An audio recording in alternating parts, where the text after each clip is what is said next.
Lights, camera, action! We're shooting threes, just SMB. We're gonna watch and review film trilogies. It's all for laughs, so just sit back. We're gonna drop hella dimes on this podcast. Heyo, we're podcasting. Yes. Welcome back to Shooting Threes Before Trilogy Edition. I am Sarah Griffith. I am Bridgett Greenberg, and we have an action-packed episode for you today. I screamed. I cried. Oh, yeah, definitely cried. I hawked and I squawked. I gave some wistful hmms. I did this a few times. Yeah. I did a lot of brow furrowing nodding. Yes, understanding. Yes. I'm pulling up notes like I took any. I was just so enraptured by the movie that it ended and I was like, well, I'll remember what I wanted to talk about. You know, it's interesting. When I started watching the movie, I had a little can of rosé. Oh, a can. I know, like a little fun, like a Yeah, little yeah. thing, whatever. Like We're a in little Paris. girls' night, whatever. Yeah. It's a Linklater, whatever. It's a romance. And by the end of the film, I was drinking scotch neat and hand rolling an opium cigarette. An opium cigarette. Well, it was Europe.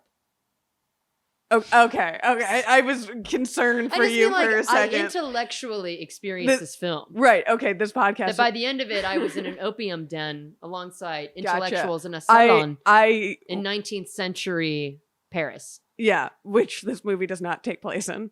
But I was transported. Gotcha. Emotionally, mentally. Yeah. I was worried when you said that because the drinking scotch neat, that all was realistic, and then you said opium cigarette, and then I was like, I would drink it on the rocks. Oh, Sarah. Sarah. I drink whiskey. Yeah. Which is scotch in a different place. Yes. But that I do drink on the rocks. I actually, side note, I got a Japanese whiskey from a client, and I did enjoy that on the rocks, and no regrets. It's a beautiful. Yeah. Look, I'm not gonna shame you. This isn't. My sister said that, and she's like practicing to be a som, so she's like Miss Liquor now. Like she's got like all this fucking knowledge. Sure. She was like, think about it. If you drink it on the rocks, it's the same thing as diluting it with water. Cutting it with water. Yeah. That's why. Yeah. No shame. I also put a Splenda packet in there. No, I'm kidding. No, that was gonna be a thing. Jesus Christ, I can't imagine how bad that would taste. That would be awful. I was so confused. No, you did look at me like, bitch. Like, no, I did not do that. Anyway, enough about scotch. This is before sunset. Oh man, what?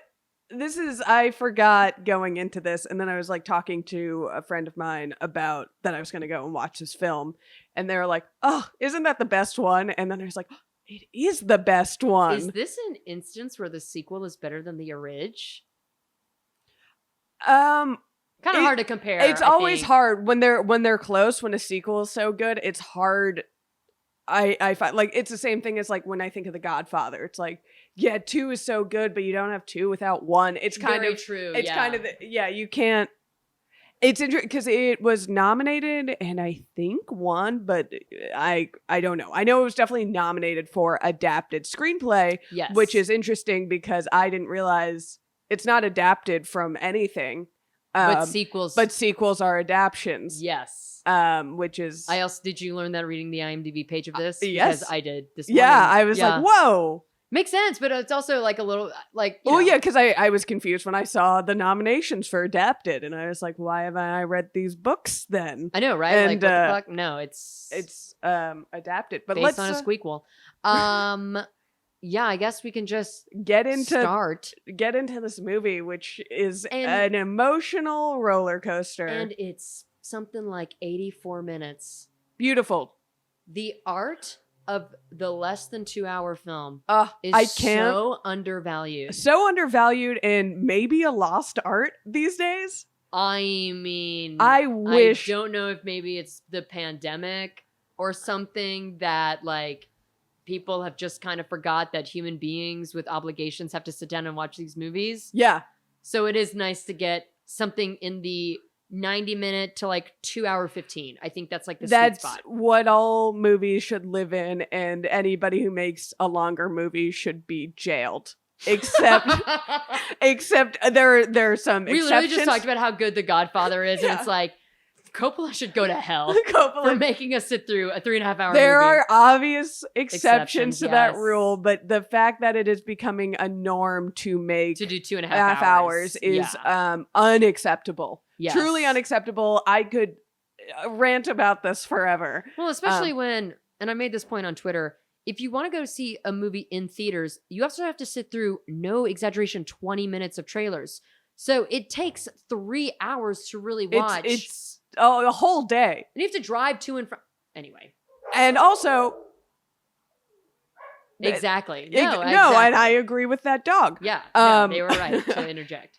But also, and this is a petty point and completely off topic, but then the parking needs to extend the time of validation. Okay, and now we're saying something. Now we are getting to the core of what this episode is about. Movies are no longer 2 hours. You can't give me 2 hour parking for free. It's a scam. Honestly, I need 4. I need 4. If you're going to play that many trailers, this Nicole Kidman short that we have going on. No, not too much. Whoa.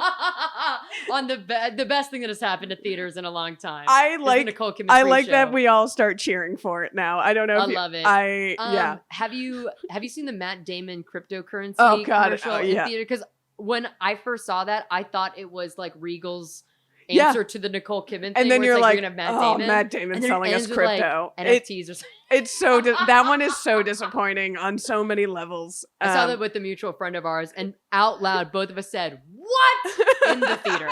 Yeah, it is. That is a disappointing commercial on so many levels. I haven't seen it in a theater, but that's then you awful. haven't experienced it the way that Matt Damon wants you to experience the cryptocurrency ad. I mean, you've got to be in the surround sound. Yeah, his follow-up to Good Will Hunting. Favors the bold.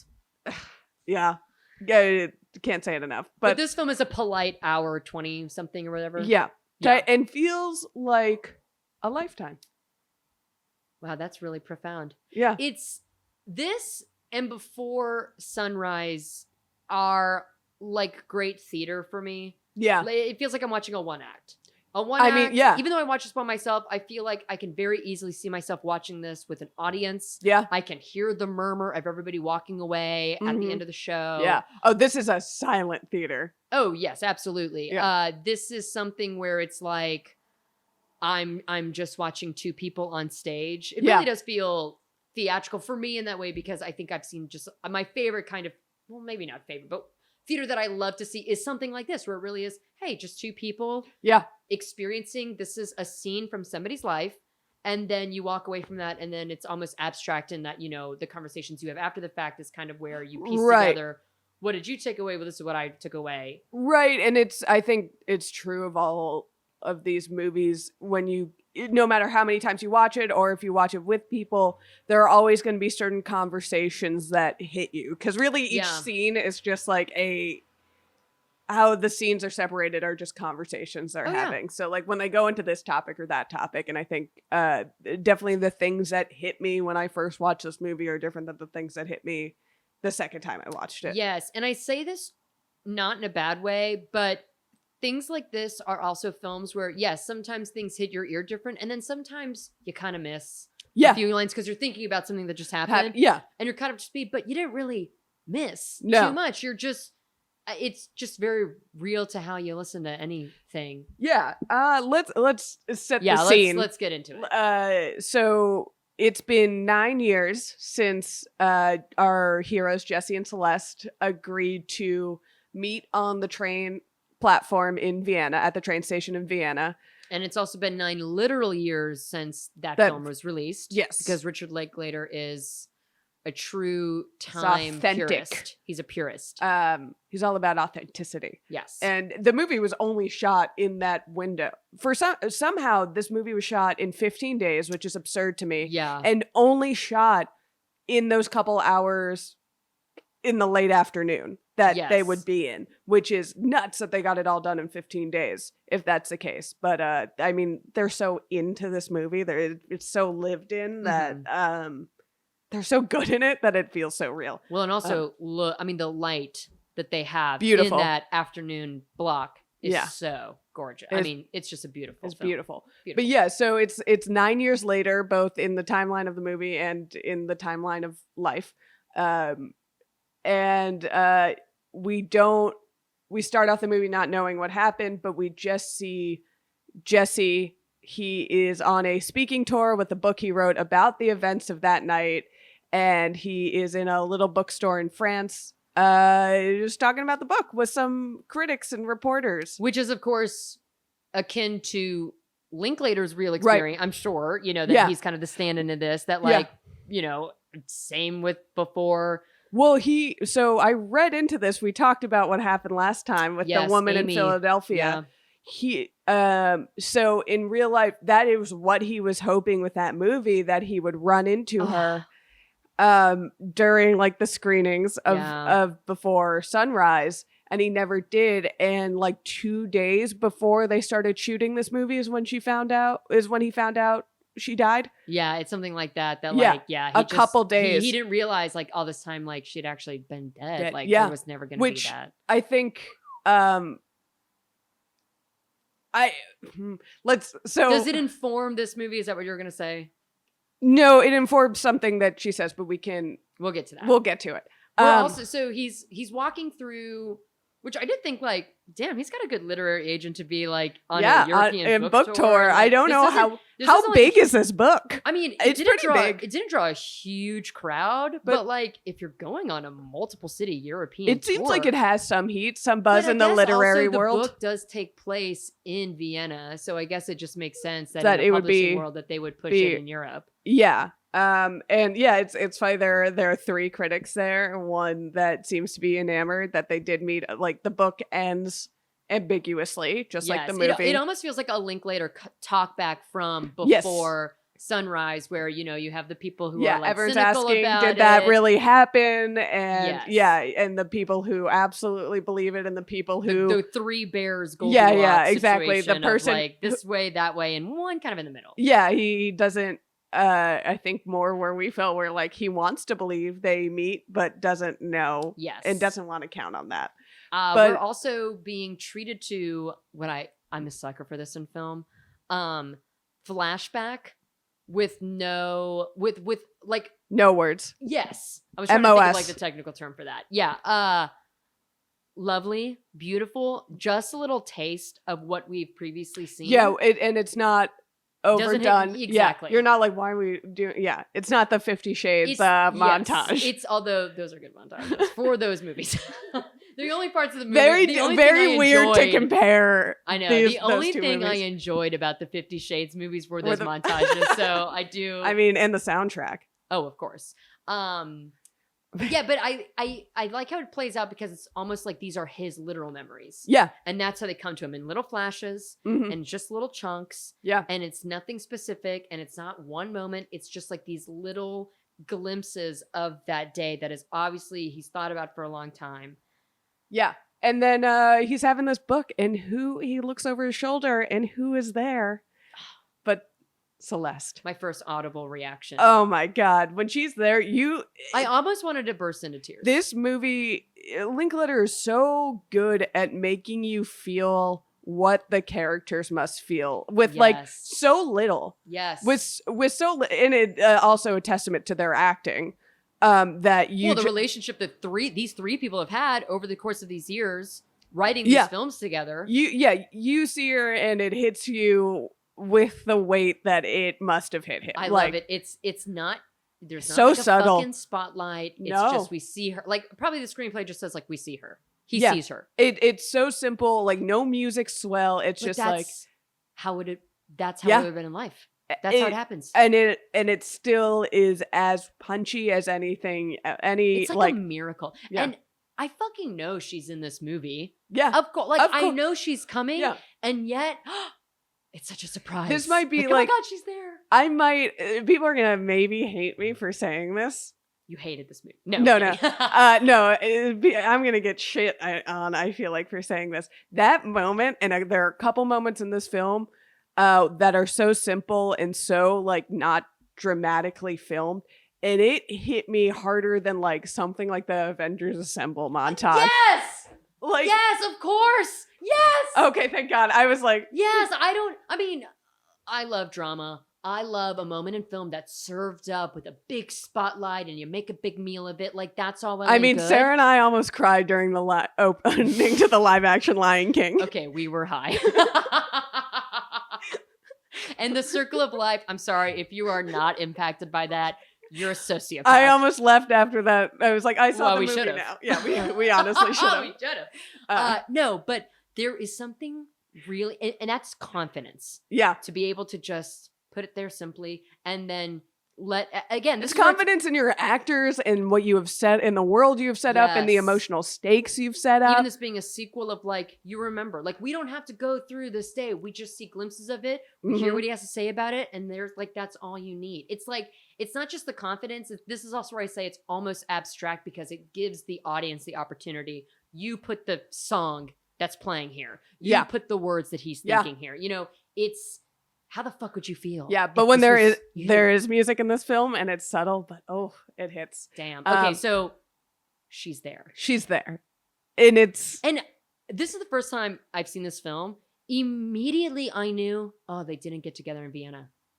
did you? Yeah, I am, for some reason. Well, I just I feel like it's before they even obvious. said it, I just felt like, Yeah. this is the first time they're seeing Yeah. each other. Yeah, absolutely. Or yeah, I think maybe. I think it is a little obvious because what either they had if they did meet in Vienna, either they would have like had a bad time and like not talked to each other, or they would still be in touch somehow. And that's It doesn't hit you with the weight of like that's an ex or that's someone he's seen. It hits Yeah. you with the weight of they have not seen each other. Yes. It kind of goes without saying. Oh, you know what this reminds me of actually? Portrait of a Lady on Fire. Sure. They do that really nicely as well, where the two of them see each other. Yeah. But there's like no word spoken. It's physically like, I see her, she sees me. Yeah. And like, that's all that needs to be demonstrated. Yeah. But But yeah, no, just immediately I was like, oh my God, this is the first time they're seeing each other. yeah, it's clear with nothing spoken. Yeah. And then so obviously we get the ticking clock in this movie. Yes. Of the reading signing ends.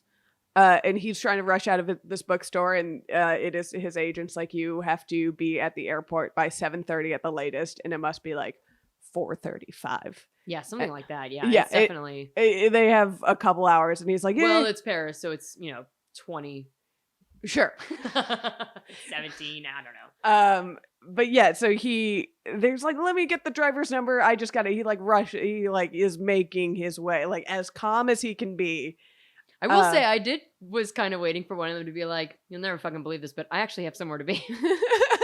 Like, Yeah. damn it. Yeah. They keep doing this. Yeah, they have very lazy days. Yes. I mean, it's Paris, baby. Yeah. We know Paris. I'm not gonna attempt the accent. They just. I saw they're- Sarah wanted to, but she's not. Gonna do it. I'm backing out of it too. Yeah. Actually. Yeah. So they, of course, they run into each other, so they want to catch up. Yeah. So they're And again, like, not a lot put on that either. It's just like, do you want to get a coffee? I would love to catch up. Like, Yeah. yes. Like nothing really else Not- about like, yeah. I can't believe it's you. No, it's just like, yeah, motherfucker, here you are. yeah. Here we obviously have to talk to each other, and we have an appearance by the kitty. So sorry, but sorry for the distraction there. If There's you a could see this cat, my there's God. a glorious, huge cat in our presence. A little lion, I would say. Yeah, little lion man. So yeah, they meet. Sorry, Sarah and I have This broke is- brains. We're women talking about like one of the most romantic film of all time on a podcast, and our cat is here. And like, when the just cat comes up in this movie, I picked Bruce up from the room and and was you like, said, "That's you." and Look, yeah, there's a cat on screen, and I was like, you and me, buddy. and your it's not- guitar. It's not even my cat, No, but it's our cat. it's everyone's cat. But they But decide they're gonna they're gonna go to the coffee. cafe. He's Again, like, just low stakes. Hey, let's just catch up. yeah, we gotta go to the cafe. Of course, Ethan Hawke is like, I'll get the number of the driver. I know 7:30 we'll meet. Right away, you know, It's on, bitch. It's on. We got too much movie to watch. It's on. Hell yeah. But yeah, so then they go to this cafe, and while they're walking there, we get the reveal of what happened 6 months after the events. The events of Sunrise. And this is the part I wanted to talk about. So Celeste says she didn't show up because her grandmother had died 2 days before, and there was the funeral. She had to go to the funeral. The cat turned on Sarah. It's okay. And she, and now he's this is just a podcast about us watching the cat be a cat. I mean, you know. I'm so sorry. That's not fun for anyone. But yeah, so her grandmother died 2 days before. Ethan Hawke, Jesse, was like, yeah, I didn't show up either. Which I immediately knew he was lying. He was 100% lying. Immediately knew and she calls him out like 2 seconds later. Yes. And he cops to it that he was there, and she feels awful. But that's where I wonder if the reasoning, it would have changed too much. But the fact that she wasn't there because her grandmother died 2 days before, and 2 days before filming this movie, that is Richard Linklater found out that the woman this is all about died. Yeah, that can't be coincidence. It feels too crazy, but the movie kind of like there's a lot that hinges on her not being able to make it for a very specific reason. Maybe the reason changed. There was like a solid reason. Well, I mean, I think it makes the most amount of sense because we talked about the grandmother in the first film. That's why she was there in the first place. So it is like, you know, something we know. Right. But I do think the fact that it was 2 days, that does seem a little bit on purpose. Yeah, it knowing that is just a crazy coincidence. And I think also just it just shows, it's such a good example of how young and dumb they were, which is like a little bit of what they talk about a lot in this movie. And what we even talked about last time is like, it's such a beautiful movie to watch kind of when you're older. Yeah. Because it's like, oh my God, yes, I know this time. Yeah, because they're 20, it didn't even occur to them that life things might happen. Yeah, like especially in obligations could occur. A family member could die. That's like, I mean, obviously that could happen at any time, but I think as you get older, that becomes more and more of a reality that you have to consider. So yeah, they were just like, why didn't we get each other's numbers? Like, I would have told you, because like I wanted to go. I was planning. I had the ticket, but this thing came up that is like this life obligation that you do not consider when you're 20 and in that bubble and like that whirlwind of a journey. That something like that could happen. Yeah, I mean, I don't even think she had to consider like, damn, he had to come like much farther away. You know, like it was just such a romantic moment that like, which I mean is true of romance. Romance is the absence of logic, really. Sure. And so like I like this conversation of the two of them, like, oh my, you know, that kind of almost laughing at themselves too, of like, that was so stupid. Yeah. And then they also it's unfair to say I was right because I had seen the movie before. Oh, they did have sex. They did have sex. Yeah. I don't know. Yeah. I because in my memory I wasn't positive because I just remember the scene and I liked it being ambiguous if she remembers it because memory does work like that. Yes. Okay. Can we talk about this actually? Because I got a little confused on that because at first, I'm going to be jumping around a little bit because we're just talking about this point. At first, she says they didn't, and she wrote it in her journal, and she's like pretty insistent, and I believed her in her insistency. Yeah. Insistence. Then later, she says, you idiot, we had sex twice. Of course, I remember that. And that is like a lingering question I have. Why does she do that? Is that like is she trying to convince herself that didn't happen to protect herself? Because she does reiterate a point she made in the first film later where she says, I remember every little detail about people and it drives me crazy and I miss them and it's like so pathetic. Yeah. Was that maybe her way of trying to like take that memory out of the equation so she doesn't remember him as intimately as that? Or is she like maybe playing with him?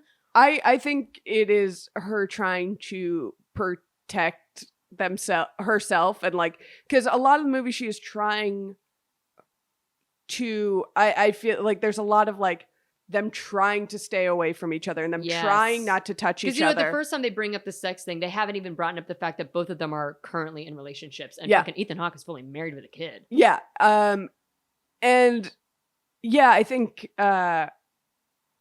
she was talking before that about how he remembers things so romantically. And like, Yeah. I mean, like his memory is different than hers when clearly they had a very similar, lasting, impactful memory of that night.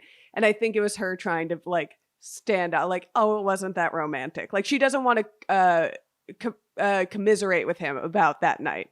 Yeah. I don't think they both, I mean, even though they're doing that the whole movie, there's a wall up.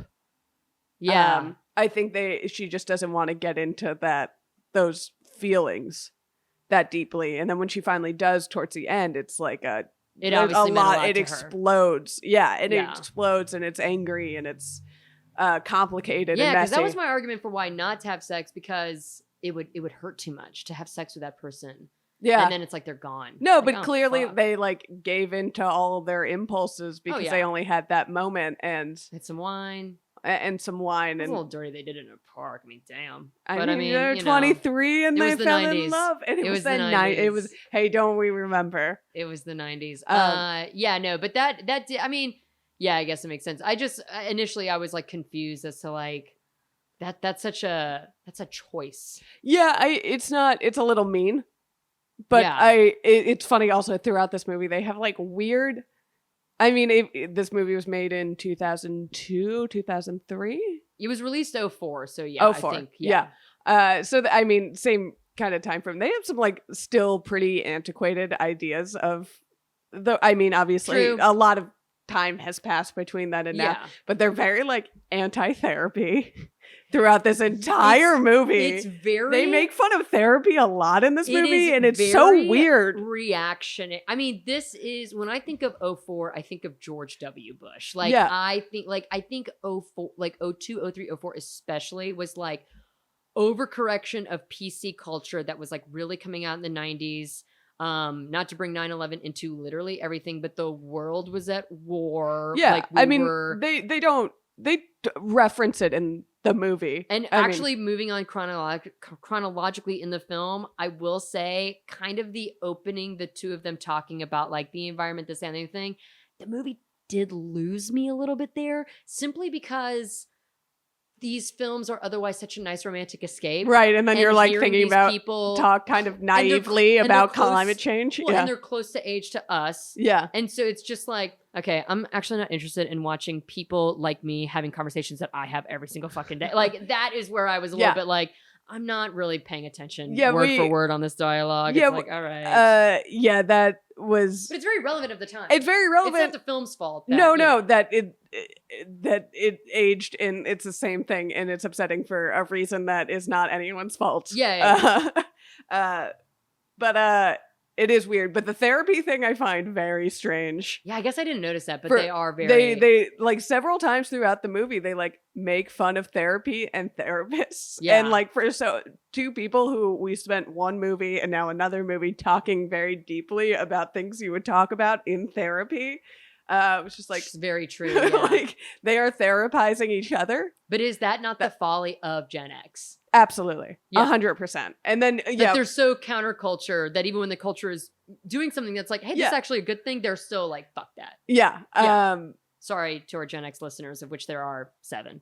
I don't know. I don't know. It's impossible. Maybe more. Maybe more. It's impossible to tell. Shout you out. guys were cool. Yeah. Yeah, no. So that was the only part of the movie that I was like, okay, like we can have this Yeah. conversation, but this is very Well, 2004. and this it is very. and it is funny because they do talk about Ethan Hawke is like, well, I mean, I would, if it was up to me and we were living in the moment, I would drop the talk about environmentalism and Yes, that is. I do like that. It's like, yeah, because it is like they are instantly comfortable with one another. And Yes. I love a good relationship like this, where in you life. just fall back. And it's just like we can just talk about anything. We don't necessarily have to like. So what's new with you? What are you doing? It's like, Right. no, we're just kind of talking like we saw each other Yeah. yesterday and we're I already mean, up to speed. And there are those stakes where they talk about, experiencing a moment and knowing that it's fleeting. Mm. And having that stake of like, yeah, they think at this, like, in their heads they have maybe 2 hours with each other. Yeah.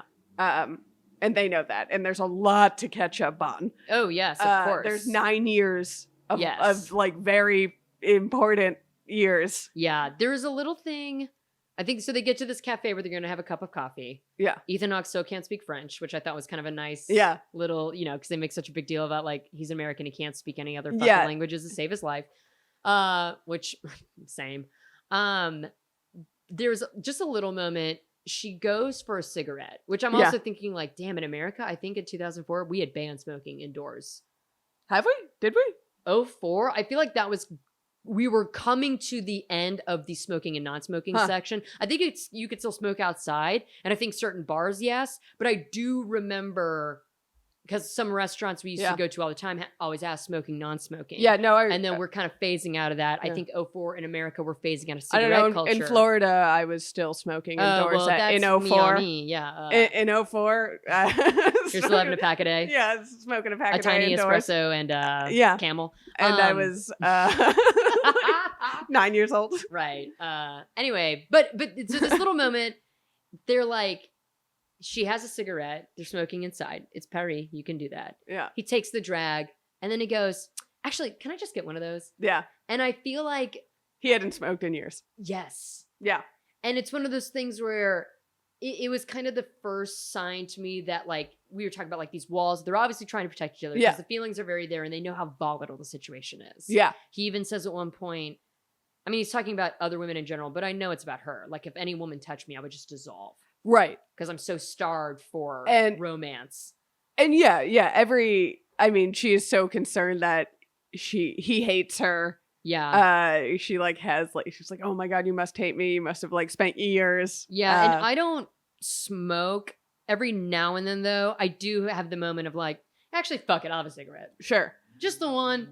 Yeah. But yeah, sure. Like I just recognize that in him of like actually, fuck it. Like, I'm in Paris. Everyone's smoking. Let me have a fucking cigarette. He decides. And I do also think there's something sexy about sharing a cigarette. And even the way that he bummed the light off of her cigarette, like the intimacy of that physical. Cigarette culture, I think, is actually very interesting in that way, where it's very communal. It's very communal in an intimate, like you're in a crowded bar and then you go outside and there's just like a handful of people and it's quieter and. Yes, it is it's a moment, a human being's having a human moment kind of thing. When you bum a smoke off of somebody else, the answer is always yes. You're always willing to give someone else their light. I'm like preaching my own personal philosophy about like the community of smoking, but I liked seeing that in this film and that kind of like bringing the two of them a little bit closer together. I don't smoke, but I will always go on a cigarette break with someone just to like go outside and get air. Best time at a party. My favorite moments at a party is when someone goes to smoke and I'm like, I'm just gonna come in out with you. I actually have I'm not gonna get into this, but I have a theory about the fact that smoking has been a practice in literally every single human civilization since the beginning of recorded history. And actually just the mere act of stepping outside for a socially acceptable break. Smoking, I'm not going to put a morality to smoking. It's not good it's not healthy. You know what I mean? Like, goes with that. It's a vice, as is a lot of things. But that practice of like sharing something with other people, stepping outside and having that quiet like I do think there's like a real art to that. So that's what I was. This has been a tangent. I'm sorry. But to get back to, so they're in this cafe. They're kind of just waxing poetic about life, which is, what they did in the first film. Like, they're very philosophical. Well, I do like, there's the moment there where she asks if she looks different. Yes. Which I think is a great moment because she does. Yes. She does. You go back, and it's weird for he's doing the nice thing of like I don't know what to say. Hard to tell a woman she looks different in like what way. Yeah, and like he's not. I also thought this joke about her saying like, "You remember me as being fat?" I was like, "That's very 2004." Yeah, that's very 04. That joke, I was also like, hey, we don't do that anymore. Yeah. But it's also very French though. Let's be real. Yes. Oh, very French. Yes. Yeah, and she does in the way that like 9 years makes you look different, and also is a big thing for me where it's like, I do look different than I did when I was 23. Barely. Yes. But I mean, she shares that she has a nightmare that she's 32. And then Yeah. she wakes up from the nightmare and she's 23 and she's so relieved. But then she wakes up for real and she's 32. Yeah. And that is a nightmare. I don't feel like personally how I feel about like quote unquote losing my youth, which I don't really think that's what it is. But like, I hate to say it, but like pandemic kind of helped me be in my late 20s because it was like, oh, absolutely. You know what? I'm going to slow down. This is the age where I should be. Where like, I should be slowing down anyway. Yeah. Yeah. Like this seems right. Yeah. So I'm glad if the pandemic was going to take any years for me. Yeah. Like those and years. yeah, both of them are still beautiful. Obviously, Oh, Ethan yes. Hawke and Julie Delpy are And I loved her top. It was she has a very 04 outfit on. She does, but like it is so but like it's so perfect compared to what she was wearing, or like everyone has. And this is a thing I did not appreciate when I first watched those movies, and I was in 20 or something. Yeah.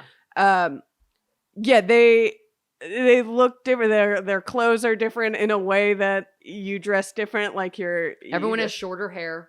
Everyone has shorter hair. Like it. I mean, it is very real. Like that is the time has changed. It is now a different millennia, and it has been actually 9 years. So like it all kind of like it feels stupid to even bring it up, but like it feels so authentic, and that is like.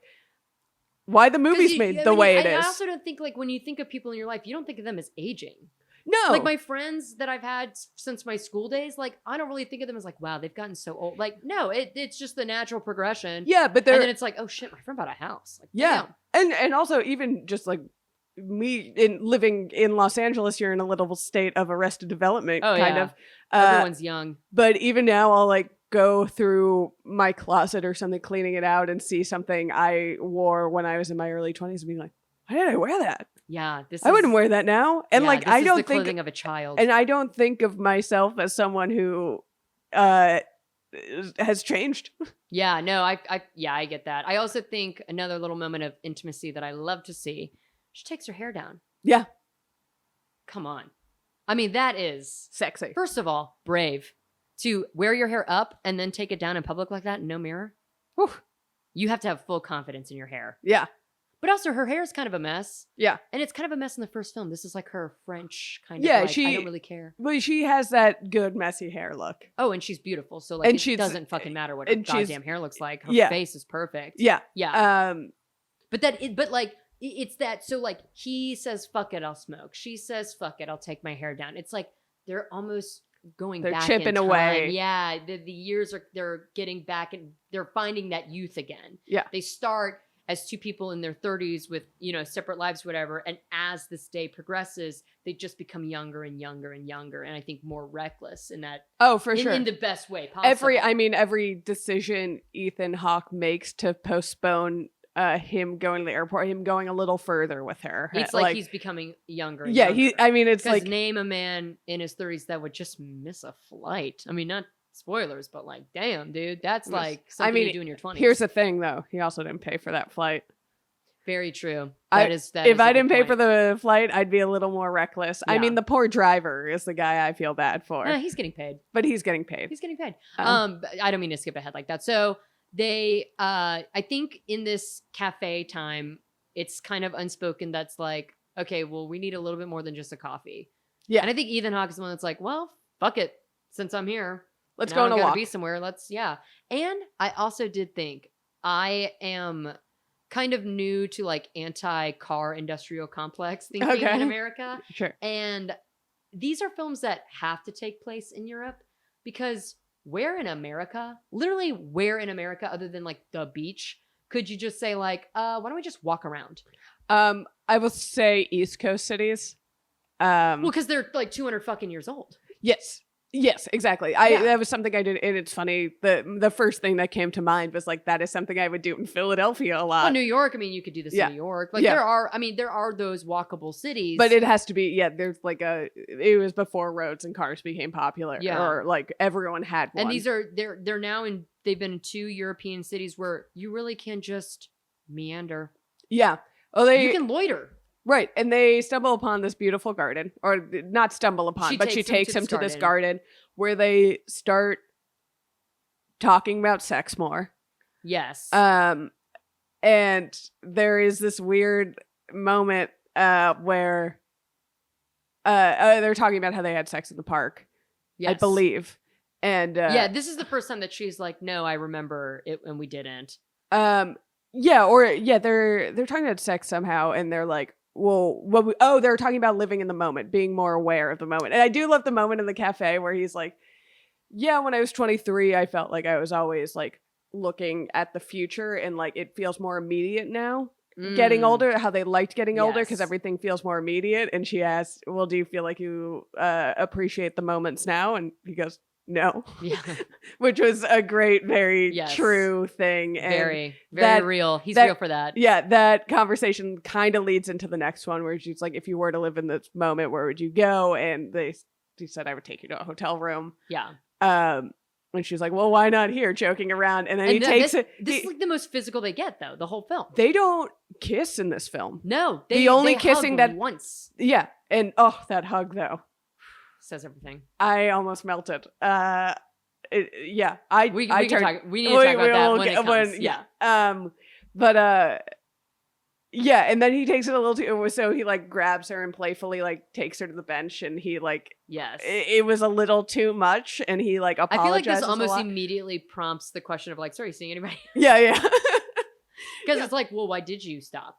Why didn't you just kiss me? I feel like there was like maybe that. Well, it shows, I think that moment shows how much is still unsaid, even though you watch these people like really, they immediately get into deep conversations. Immediately nothing is superficial, but it shows how much you're still withholding because it becomes awkward. He apologizes a lot. She doesn't want to say why she's held back. Yeah, neither of them want to say that they're spoken for. Yeah. He has a full-blown son, and that is like the 30th thing he says. Yeah. Like, it's such a low By priority. the time they get to it, it is like it's halfway through the fucking movie. It's kind of like and it's like they're both ashamed a little bit when they bring this up. Like there's a lot of shame. Yes. And there's a recognition in both of them that they purposely were not talking about this, so they can continue in this fantasy. The fantasy of we're 23 again, and we're in this city. And they're having their Vienna date just 9 years later. And if you know that scene where they finally, come clean with everything is when they get back in the car and blow up at each other a little bit. So I think for the sake of like making this a nice day, they are, living in this fantasy land a little bit where they're not they're in their own little world, which seems to be what happens when they meet up. Well, yeah, but also think about like, and thinking of Richard Linklater and this Amy woman. Oh my gosh.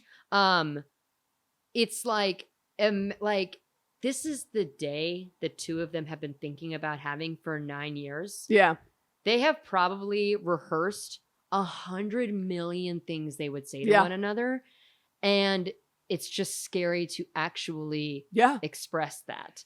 And I think like, and I think what they're doing is nice. Like what they're doing the version they want to do. It's just life has gotten more complicated. So those same things of just walking around talking about big ideas or whatever and connecting to someone like that doesn't quite work anymore because they're a little older. Their lives are a little more complicated. And they can't, as much as they're trying when they inhabit that world, there's still a tension throughout. And I think that's what makes this movie not so much better, but I think my favorite is because of that tension that exists throughout. It's not just this like whirlwind romance where like maybe they don't agree on this, or like she's afraid to say something and he's a little bit of an asshole, but they're scared to get into an argument. They're scared to have a bad day. They're scared to bring up something that would hurt the other person's feelings because they just want to live in the world where the worst thing that could happen is they disagree on an idea that they're saying. Yes. So we learned that he has a wife. Which they get on a, so this is like one of their they're walking back from the park and they're walking back along the Seine, and he's gonna meet the driver to go to the airport. Yes. And then he's like, let's get on the boat. And she's like, you don't have time. And he's like, nah, but I'll tell him to meet where the boat gets off if you have a cell phone. He's postponing a little more for just a little more time. I love every time he's like, a little more time is so sweet and heartening. So he's like, let's take this boat ride. And I feel like she's resisting this a little bit because it's like, but if I stay with you, the longer we spend together, the more I'm gonna fall into this. Yeah. What's the Fleabag season 2 with the priest, and he's like, if I have sex with you, I'm gonna fall in love with you. Yeah. It's the same thing. It's just like the more time we spend. The yearning. So yeah, they get on this boat, and that's kind of where they finally reveal. Also, I don't know if you picked up on this in the first scene in the bookstore. It was impossible not to see his wedding ring to me. He kept using I didn't see it at all. Oh, you didn't see it? I didn't see it at all. Maybe I was. Well, I didn't know to look for it. Yeah, I knew to look for it, but it was a shock that he was married. Actually. Oh, he's using his hands a lot to talk. I mean, and that's kind of the thing his character does.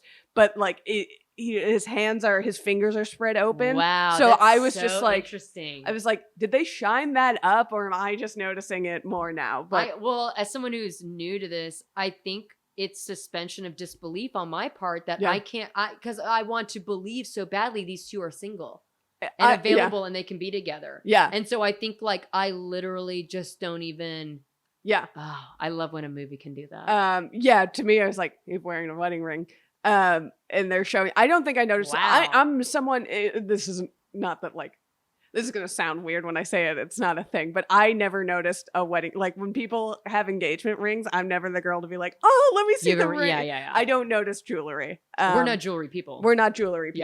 Yeah. So it's not normally a thing I notice. So that's why I was shocked that I was like, my eye was drawn to it. But I did know. I literally, even after he said he was married, I didn't even think to look or like to pay attention to that at all.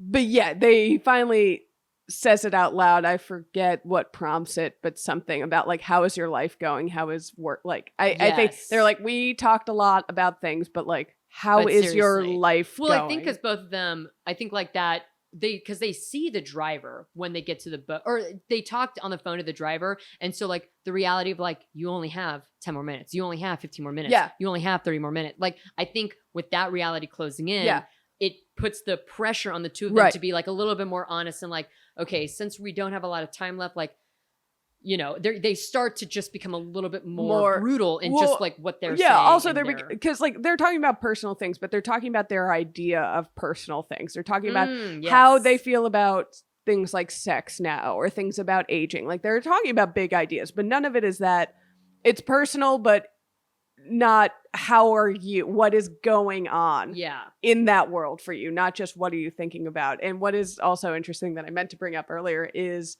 they talk about a lot of, he brings up, do you believe in reincarnation or anything? In the first movie, she says absolutely. In this movie, she like laughs at the idea. Yes. And she laughs at and like a lot of, it's the ways that she's hardened.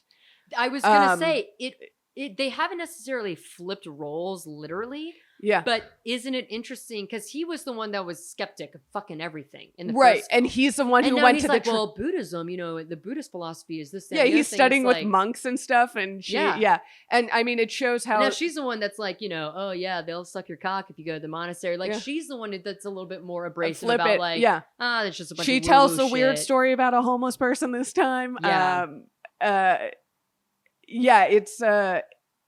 It's interesting, like the way they show and reveal how that experience, and obviously other experiences that came after, but that being the foundational one, changed them in interesting ways. In that, like he is the one that went to Vienna, and she is the one who didn't show up. Yeah. Where I think at the end of the movie, if I hadn't seen it, and you asked me who's more likely to show up, it's her. Yeah, exactly. It's her 1,000%. Exactly. I also do think, I mean, obviously that's part of growing up. Sure. You start to kind of lose like the magic of like the world because like reality is really setting in. But I do think there is something specific about women. Yeah. Losing that. Losing romance, which is what she talks about on the boat. And we can get in the car fight but on the boat specifically, I did have a moment where she was saying things and I was like, fuck, Yeah. that's me. Yeah. That's Yeah. me. But like, I was ashamed that was me. I was like, God damn it. First of all, she says she's a Sagittarius and he's a Scorpio. And I immediately was like, I bet that's what the actors are in real life. Because like, is what the, who the hell is gonna like think that much about the character that they're gonna fake a zodiac sign? But I'm sorry to get into my Bradley Cooper Nightmare Alley woo-woo bullshit. Fucking vaudeville, fake astrology, whatever. We know this is my favorite. It makes sense. Of course she's a Sagittarius. Of course he's a Scorpio. Oh my God. Like, it's like, duh. Like, duh, that is who they are fundamentally. And then she tells that story about how, like, I was always late going to school because I would notice everything about the world. Yeah. Like, everything about the world was so fascinating. Like, I would watch an ant crawling to a hill, a squirrel eating a chestnut. Like, you know, she gives these examples of, like, I always think about people specifically, and that really resonated with me.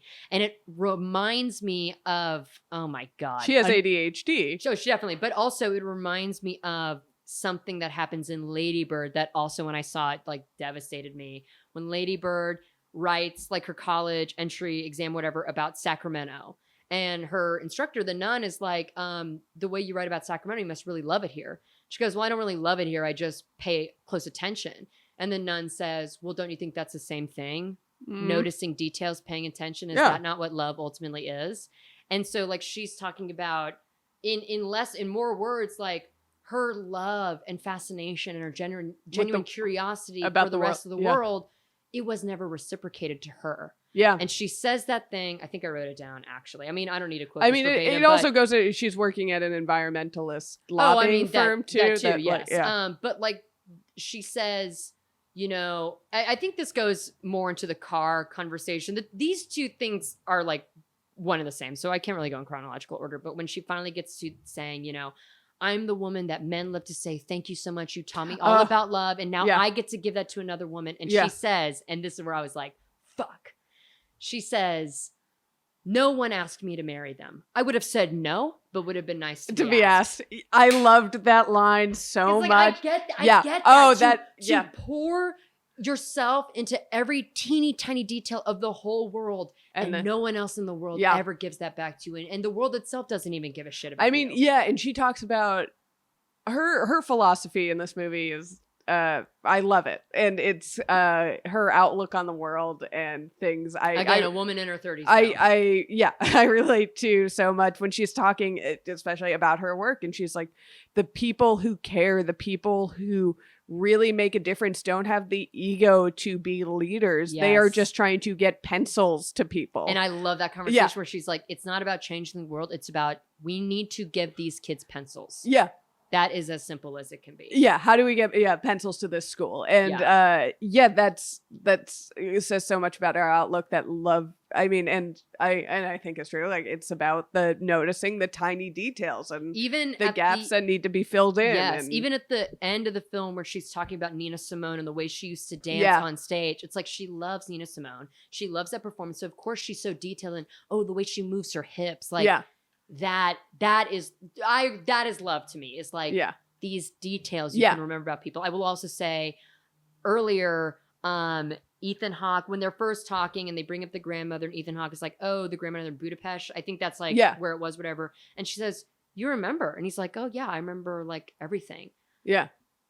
Yeah. I can relate to that. Yeah. I've been in that situation. Yeah. Your heart breaks a little bit. It's like, oh my God. So I'm not alone.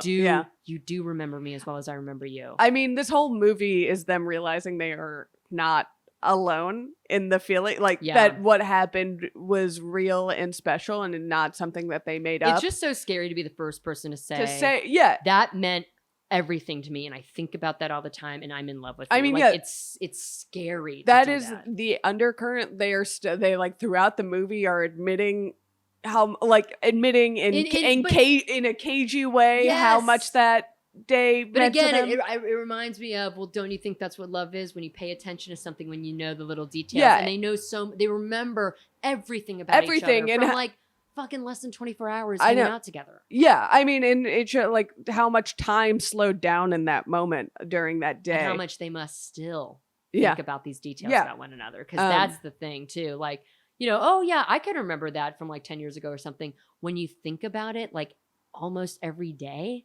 that's love, baby. So so they get off the boat. Essentially, they to keep moving along with the film, and they're now in this car, and this is kind of what we're getting up to, this catharsis. Once again, Ethan Hawke like kicks the ball down the road. He's like, "Let us drive. Like, we can drive you to your apartment. We can have this car ride together. We can keep this going. Just like any little moment, he can keep this going, and not one return to his life. Which at this point, if like returning the idea of just going back and never seeing each other again has to be devastating. Like the end of this day. How do you wrap that day up? Well, it was good to see you. Yeah. What's your AOL? As the reality crashes in that this day has to end, and they've been through that day, a day like that ending before, and they not want that to happen again. Yeah. Because they they both admit it was a mistake to not stay in contact. It was a mistake, but like, what happens now? We made that mistake. We're gonna get to the same point again today. How do we handle this day? They can't lose each other again. Yeah. Because they already know how miserable life is without the other. And we skipped over this, but I feel like this is an important talking point. When they both discovered they were in New York at the same time. No! I was gonna get married that day! Yeah, that moment. That was in the car though, because he says he's talking about, oh my god, and they realized she was at NYU in the cafe. They talk about it. They were both in New York, and they were both like, "Could I run into this person?" When they say it back there, it's like, oh, but New York. First of all, a lot has happened. Also, there's fucking 70 million people in that city. You don't even run into your goddamn next door neighbor. You're gonna run in New York, every night I run into people. Oh, New York, New York is a pedestrian city. New York is a city where you run into people. Okay, sure, but that's the thing they could say to each other. It's like, oh, you were there at the same time, me too. But what are the odds we would run into? You know, like you could say that. Yeah. But then in the car, and I know exactly what this is. Because Ethan Hawke is saying, like, he talks about the dream, like, I dream about you, which is like so intimate, that's so beautiful, because he's in her fucking subconscious. Like, that's sick. Then he's talking about, like, sometimes I think I would see you, which have you had that happen to you? Oh my God. It's the craziest thing in the world. It's spooky. But it's because that person is on the top of your mind. Yeah. So you are seeing them. It's not that you're seeing people. You are looking. And actually, it's fun. It's like the Sixth Sense, because I find I'm not a woo woo person at all. But I do find when I do run into your Cancer sun, that makes a lot of sense. And I do find when I run into people on the street, I had been thinking about them in the past couple days. Well, you know, I'm obsessed with like repetition and patterns that are just, which, not to get into astrology, but astrology, if you think about more, is correlation instead of causation. It's like a Fibonacci sequence, a prime number. Of course. Like, of course, people are going to share things in common. Yeah. Math is universal, and it's in us. We are math. Something that Sarah and I hate. Tune into my Patreon. We are math, something Sarah and I cannot do. No, but like, I do respect math. I guess. I don't know. Fuck math. No, math is great. Sorry to math. No offense to all you maths out there. Ethan Hawke says, I was literally on the way to get married to this woman, and I thought I saw you, and I was at 13th and Broadway, and she says, I used to live on 11th and Broadway. God damn it! Yeah, that is hard. Now, here's the thing. Breaking. Do you think that was really her? This is the same thing. I kind of do, actually. No, and if I'm being realistic, maybe I'm more of a romantic than I thought. I do think that's her. But I also think, I mean, it doesn't matter. Like, of course, I think we both logically know that it doesn't matter. The fact that he was even thinking he saw her on his way to get married to this other woman, that says everything in the world. Sure. Oh my God, it's like in Friends when Ross says Rachel instead of Emily or whatever the fucking girl's name. Right. Okay. Jesus Christ. A Friends reference. When was the last time I talked about the sitcom Friends? I know. We talk about a lot of sitcoms in our friendship. I don't think we've ever brought up Friends. Yeah, no, but that was like, I audibly, I groaned in the way that like watching my quarterback get sacked. Yeah. Like that was the reaction of like, oh, Yeah. You're kidding. That was right. And also, I mean, he describes his wedding and his marriage the way his parents got married. And you know, in the first movie. You know, it's kind of sick. That's actually like Ethan Hawke and Uma Thurman like had a very similar relationship. They divorced like 2 months after this movie because Ethan Hawke was cheating. Yeah. Well, isn't the opening line of the film something like, "Is this book autobiographical?" And he's like, "Well, isn't like every written work kind of autobiographical?" And it's like, Ethan, so true, bestie. More true than maybe you know right now. Yeah, but like, yes, it's headed there. So they have this. There's also a little moment that they mirror from the first film, where in the first film, Ethan Hawke goes to Julie's hair to try to like touch the back of her head, and then he decides not to. Yeah, and she does that to him. Yeah, she starts touching. Oh, to get him up, to shepherd him off the boat. No. This was in the car. Oh, yeah. So in the first film, they're on that trolley. And I think I can't remember what she's talking about, but he goes to touch her, like to comfort her a little bit, but then decides like that's too soon. Not too, yeah. Because it's too intimate too quickly. Right, yeah. And in this film, she has the same instinct, but again, pulls her hand back because it's like, we can't touch each other, because obviously if they touch each other, they'll start fucking immediately. He also, I mean, sexual tension is so high. He had also already, that moment is led up to, because that on the boat is when he said, I feel like if someone touches me, I will melt into molecules, or whatever that line is. He had already said that. Yes. And that was a very like painful line when he talked about but they physically do the exact same motion, which is a nice, so yeah, now they're in the car on the way back to the apartment, and they're losing it. And they are, and she just unleashes, because now it's like, all right, this is our last moments together. Yeah.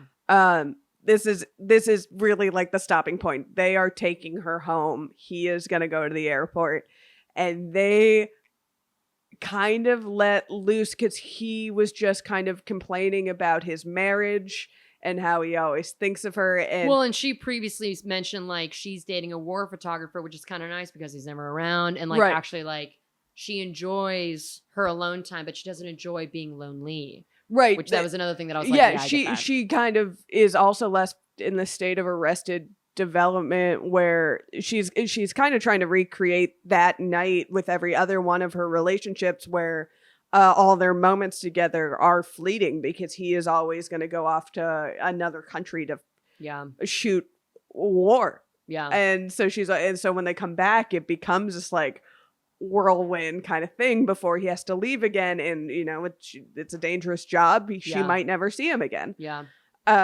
So she is kind of like left searching for that kind of romance, and he said he went off and got married and has a kid and is, and doesn't she say something in the car like that was like the last romantic day of my, or she makes something like all of my beliefs of romance, of magical come love, from that night. It's there, and it's been stuck there. Yeah, and it's you, and you talked about like you're complaining about how you have this son that you love, and that you married a woman, and have all the things that like I thought maybe I could find again with someone else, but I never did.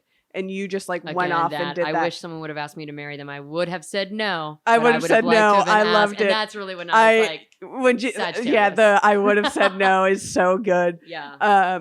And so she just blows up, and it like, even though she's to no fault of her own, is the one who didn't make it that day, all that kind of like anger and frustration of that is like the undercurrent, the thing that they were trying to keep together just goes out. And I just like he's trying to get a word in edgewise, because like it really isn't his fault, and she knows that. But like it's still like so emotionally charged, and he can't even like, it's like, can I, Morin? Like, I will say I personally connect in losing a grandmother at around the same time your heart is breaking. And it really is like, so everyone I love is gone. It's tough. And they're all not. I would, if you are going through a heartbreak, make sure your family is like really playing it safe for the next few months, because like it's not pleasant to do both those things at the same time. And it's rough. And he he had a little bit of this on the boat, but then he also kind of in return has his moment of like, my life has been a waste of time since that moment, and I like haven't been happy either Like I have all these things, and that makes it even more frustrating. Yeah. That I can't Like, be as happy as I was in that moment, even though, like, you know, I love my son to pieces. Yeah, and this and is where he makes me happy, but I don't have that like romantic, like I don't have romantic love anymore. Yes. Which I also thought of Boyhood in that, which is another film. Yes. I motherfucking love. Yeah. I lost what I was trying to say here about Ethan Hawke, the son. Okay, I'm sorry. Go ahead. It'll come to me. Okay. Don't wait up. I'll be. Oh, this is what I was gonna say. So I love this trope in fiction where two characters love each other, very fiery, very passionate, and then for some reason got doused with a bucket of water for whatever reason, and two people have done everything right to move on. They have done everything that they're supposed to do to move on. They have diverted, and yet still they are bound to, like, they have tried. They have actively, it's not like they've been wallowing in self-pity, missing each other. Right. They have made real efforts and real connections. I mean, she even talked about, like, I used to sleep around. I don't do that anymore. Like, because that was gone for me after that. They have done everything that they should do that you would tell a friend, like, oh, get over them, do this, that, and the other thing. They've done it all, and still, it's not enough. It just like, I mean, it goes on. It's that red thread that connects the two of them. It goes on this whole movie. Like, the catalyst is obviously that night. The catalyst of this relationship is this, like, very emotionally charged, once in a lifetime kind of whirlwind of a moment that you are just not going to forget. And they fucked each other up so deeply, but for something that they would never ever take back. Yeah. It was it's the purest love. The best moment of their life irrevocably fucked them up. It's almost like a Eurydice kind of element to, like, if you own, like, here's the deal with the fucking devil. You get to be with the absolute love of your life, but only for a certain amount of time. Is it even worth doing that? Because in the car, there's even a moment where she's like, just stop the car. I need to get out. Like, I can't, if I stay with you any longer, it's just going to continue to be emotional. I'd rather just. Yeah. And he forced her to stay. I did write down a little. Oh, yeah. Quote. I was like, if that driver in 2022 has to let her out. Yeah, exactly. Oh, definitely. Yeah. I was like, that driver does not. I did write down, going. He says, I still enjoy you, even though you've become a manic depressive activist. And I thought, I would love for a man to say that to me. I would love for a man to say that to me. That was a very funny line. So good. So they get out of this car. They've had, I think the car also forced intimacy between the two of them physically, because they can only sit so far away from each other that, like, it's just kind of this explosion. They finally get to her apartment. He's buying a little bit more time. I'll walk you to your door. Yeah. You know, well, you're here. Oh, you're over there. Well, let me at least walk you there. They hug. Which is better to me than any kiss, than sex, than anything else. That hug, he's just so frozen, and he doesn't know what to do with himself. Well, you know, it's a little bit of an awkward hug, because I don't think he wants to, like. They don't want to give in to each other because they'll both come at the same time if they hold each other at the right amount. I mean, seriously, like, when you are so hot for someone, like sex, love, whatever it is, you're, like, afraid to touch them. Yeah. Because it's like, I don't know what's going to happen to me. Especially I might collapse. I just love how that hug is just kind of awkward. It is the hottest hug I've ever seen. Yeah. But awkward. And then when she says, she's like, I want to see if you would dissolve into molecules. And he says, how am I doing? I mean, how both of them didn't just, like, fall down. And also, it's how am I still doing? She goes, you're still here. And he says, good. And chills just even thinking about that line. I knew the movie was coming to an end. And sometimes movies do this, and it frustrates me, where you think, okay, this is ending. Oh, there's a little bit more. Oh, sometimes it's like a pain. Yeah. But in this movie, every moment that they got to be, I kept thinking, like, okay, there's only like 7 minutes left on this movie, but, like, come on. Come on. Yeah, and then walking through this beautiful Parisian apartment. Oh my God, the most complex. Paris. Look, there's a fucking cat. So the older people they talk to, those are your parents. You read the IMDb trivia page, but I love, like, the intimacy in that, actually. I was gonna say so they're walking to the apartment and she's like, "Oh, there's my kitty," and I was gonna say only a Parisian woman could pick up a cat and have that cat be chill about it. Yes, well, that's a French cat. It's a French cat. Yeah. Because if I carried a cat, if I carried Bruce that far, my face would be clawed Torn to apart. shreds. Yeah. And then I thought that, and then Ethan Hawke held the cat, and he was chill. So it was just a chill cat. Also, I don't know. Did you have subtitles for any of the French speaking in the version you saw? No, but all they're really saying is merci. Oh, I mean, just like little things. But I did I don't kind of. think so. I mean, that's definitely a choice. Yeah. To not hear what the parents are saying to, or Yeah. like what those neighbors are saying to Oh her. yeah, yeah. Like there's kind of like almost a mystery. Like Was I she- almost imagine they must be asking like, who is this? And it's like, oh, this is my friend. you Yeah, I know, guess like, I I thought that was like, I assumed it was them inviting her to the party they're having. oh, that too. But I mean, like, I just think it's a nice I mean, intimacy. And again, it's the reality of like, well, I mean, if that was happening in real life, I wouldn't know what the fuck they were Yeah. saying. And I actually kind of like when film, like West Side Story did this recently, where it's like, let them have their little conversation, and if Yeah. you know the language, great, and if you don't, like, you just Yeah. understand, like, well, that's a private moment between the two of them. yeah, That like maybe I don't need to be a voyeur in. yeah, for Anyway, sure. it just But she takes the cat to the apartment, and that's when I and I mean, love that apartment. amazing apartment. This is when I paused the movie to grab my own cat to be like, That's you. this is Do you see? where There's a cat on screen. we're hot and French, Bruce Of and course. me. But yeah, incredible apartment, exactly where you Great imagine her living, Apartment. which he goes up to because he has to hear one of her songs. Yes. And And may I say, otherwise in media, maybe hot take, something about a person singing a song to another person makes me awful. want to cringe. Awful. I know you and I are on the same page about Schitt's Creek.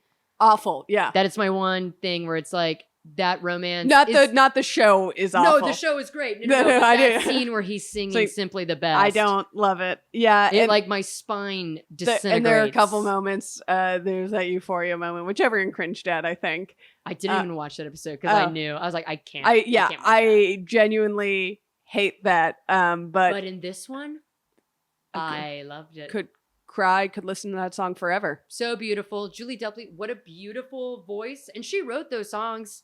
Yeah, That's all very real. I love. I think it helps that it is a waltz. So it was at least familiar in the 1, 2, 3, 1, 2, 3. Like, sure. okay. And also I love it. So she's like, well, there are 3 songs. There's one about an ex-boyfriend, one about her cat.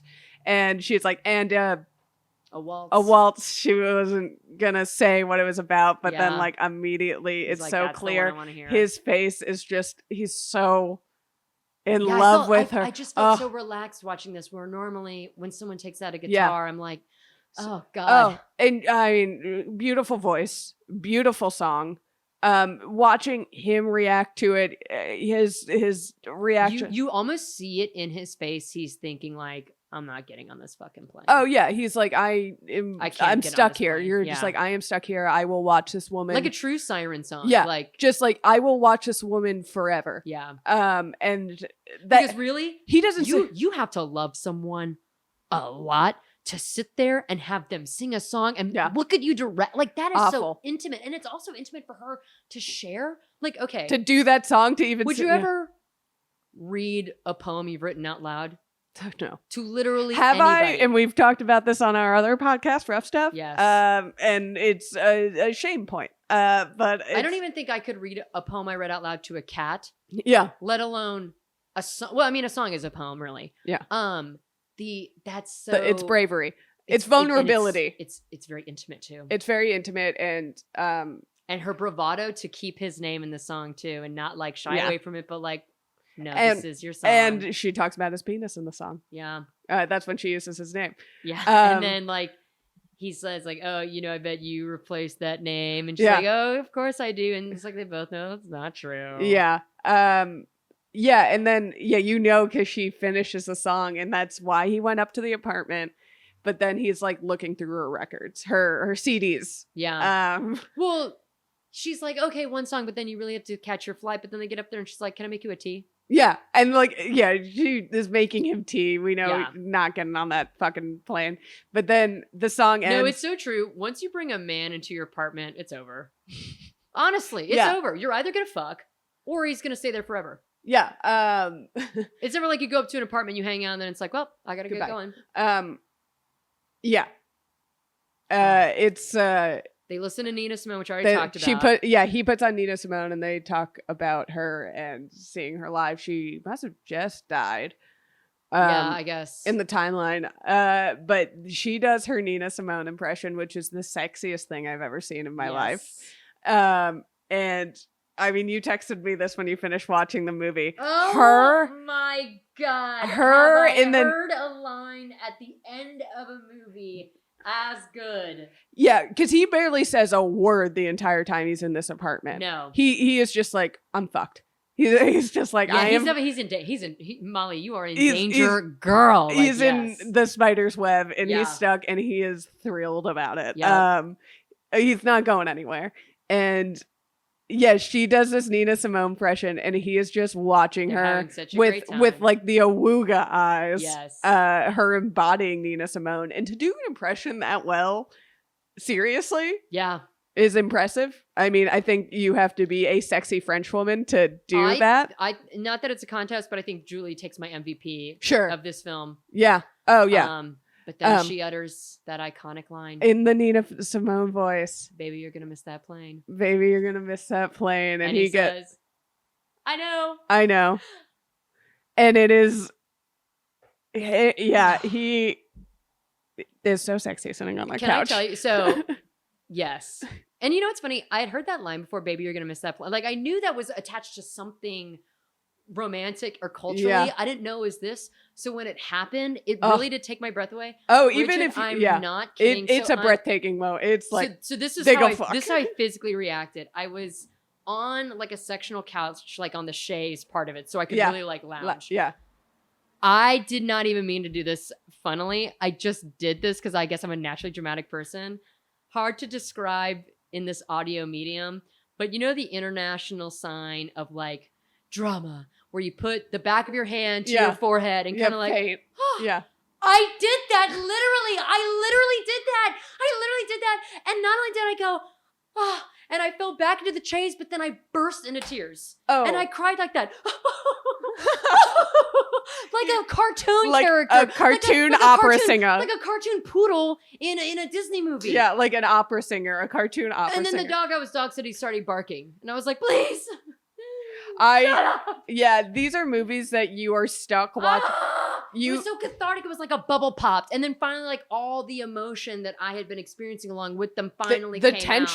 The tension release where he finally admitted he's staying there. Thank God he's not going to get on that plane. Dude. Yeah. That's the other thing too. It's like, oh my God, if he fucking leaves this apartment, I'm going to kill him. I mean, it's funny because in the first movie, there's that tension of they are both going to leave. Yeah. And you know that's going to happen. Yeah. And that is the tension driving that whole movie. In this movie, the tension is he's going to stay, right? Yes, you're begging him to. Yeah. You're like, he's got to stay. They're not going to make that mistake again. Don't do that. He's got to stay. And then stay. And I was also thinking like, I mean, what's another fucking night, dude? Like, who gives a shit? And and the movie doesn't like let it go. He's always like one step for like, that's why every time he makes that gesture of like, no, a little while longer, And he gives it, we've got 15 minutes, we got 10 minutes, we got, you know what I mean? Right. And then at that apartment, it's like time doesn't exist anymore. Yeah. So for him to finally stop pretending that he's going to get on that plane when he knew from... Not to reference Friends again, but I didn't get on the plane. He didn't get on the plane. Yeah, when not getting on a plane is the most romantic thing. All about not getting on the flight. Well... Yeah, no, but it's not funny. That was like a walk-off home run. Like, yes. And then I dramatically cried like a cartoon character. I watched the credits in silence for. I was devastated for my own loves and failures in life, and I was happy for them. Like, it was just kind of an all-encompassing moment. It is a roller coaster of emotions, and it hits you like a ton of bricks. And what a fucking film. Yes. And I want to talk just a little bit at the end here about Richard Linklater's relationship to time, because that is such a prominent theme in all of his films. Yeah. Which, it's funny, like, same with Chris Nolan, but Chris Nolan is all about, like, the concept of time. And Linklater is more about the science of time. Yeah. as a reality and as our enemy and as our friend. Well, yeah. So, and how like there are moments in this film where time stops, but also time passing is a character. I mean, New York is a character in the film. No, but like those 9 years are characters in this film. Yeah, fully. It made me think of this. I sound like one of the characters in the film, but it made me think of this this piece that I read, which is they're reading a lot of studies and pieces for people who do not have the internet. Like, where are you reading studies? I mean, 04. Is this the first one?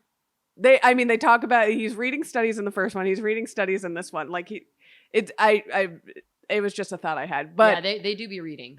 It was and I like read a lot about it. I heard about it in a doc, but it was a doc talking about time as a concept and people trying to figure out time travel, but then and like how different people view time. And they were talking about time travel. We time travel all the time in that maybe time travel is not how we think of it. Like we get into a DeLorean and jump years forward or years back. But there is a sense of time travel of like when you're having fun or these important moments, these times slow down for you and time goes. Like a weekend can feel like a week. Yes. Yeah. And like when you're bored or lonely or like in a state, it feels like it goes on forever. But then also like you think of your childhood and it seems to have happened in a blink of an eye. But at the time it was like the longest possible fucking. It was, you would never leave childhood. So you do time travel in these little kind of, metaphysical ways in your mind. Well, I think about our little trip to Anza Borrego. That was only one night. But like, but what a romantic night. I mean, it was a romantic weekend for sure. But I mean, like 100,000 things happen in like 17 hours. Yeah. And honestly, 8 of those hours we were sleeping. Yeah. It's just a trip we took with our friends. But it's a trip that we took. We reference it all the time. It was a very fun trip, and we in an episode we talk about how we met Keanu Reeves on that trip. Oh, right, yeah. No, but like, yeah, that's so true. That like, certain memories it's like that felt like forever and a day. Yeah. But then like whole weeks will pass me by. Yeah, and I'm like, shit, it's already Thursday. Yeah. Yeah, we got there at night, but like 4 different milestone events in our friendships took place in that weekend. So it was a baptism by fire. Truly, it was 123 degrees. We got stuck in the desert. We went on a great hike. We ate dinner at a country club, stoned out of our minds. And we only 12 of us ate for like $60. Yeah, because we all just split pizzas. Anyway, this is nothing. But that's an interesting point, and I love how time plays a role in his films. And of course, Linklater is pretty famous for like time that happens in these characters is true to life. Boyhood being like the ultimate example of this, but this also being the same 9 years. Yeah. Final thoughts. I think it would be interesting for someone to watch this film independently of Before Sunrise.